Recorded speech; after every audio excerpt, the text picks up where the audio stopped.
Hi అండి, welcome back to our channel. ఈ రోజు కూడా నేను కొత్త చట్నీతో మీ ముందుకు వచ్చిన. అదేంటో కదండి, పల్లీ చట్నీ. హోటల్ స్టైల్లో చాలా ఈజీగా ఇంట్లోనే చేసుకోవచ్చు. ఇది ఇడ్లీలోకి అయితే సూపర్ టేస్టీగా ఉంటుంది. ఫస్ట్ దీని ప్రాసెస్ అయితే చూద్దాం రండి. ఫస్ట్ ఒక ప్యాన్లో ఆయిల్ తీసుకొని, ఆయిల్ అనేది బాగా హీట్ అయిన తర్వాత అందులో కొంచెం ధనియాలు, అలాగే కొంచెం జీలకర్ర, అలాగే కొంచెం ఎండుమిర్చి, అలాగే కొంచెం అల్లం, అలాగే కొంచెం వెల్లుల్లి వేసుకొని అవన్నింటిని ఒకసారి బాగా ఫ్రై చేయండి.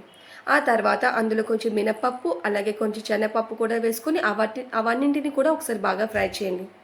ఇలా బాగా ఫ్రై అయిన తర్వాత పల్లీలు ఒక కప్పు తీసుకొని అందులో వేసుకోండి. పల్లీలు కూడా బాగా ఫ్రై అవ్వాలి. పల్లీలు అనేవి ఎక్కువ ఫ్రై అవసరం లేదు, నార్మల్గా ఫ్రై అయితే సరిపోతుంది. ఇలా బాగా ఫ్రై అయిన తర్వాత మీడియం ఫ్లేమ్లో ఫ్రై చేసుకొని, లేదంటే మాడిపోతే, ఆల్రెడీ మనం జీలకర్ర అవి వేసుకున్నాం కదా, అవి మాడిపోతే.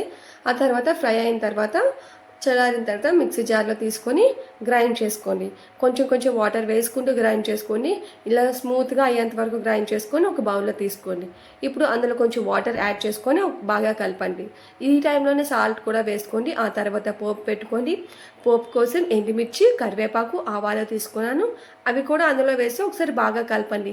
అంతేనండి, ఇంట్లోనే చాలా ఈజీగా టేస్టీగా చేసుకోవచ్చు. ఇది కావాలంటే మీరు ఎండుమిర్చితో కూడా చేసుకోవచ్చు. దానికన్నా పచ్చిమిర్చితో చేసుకుంటే టేస్ట్ బాగుంటుంది. ప్లీజ్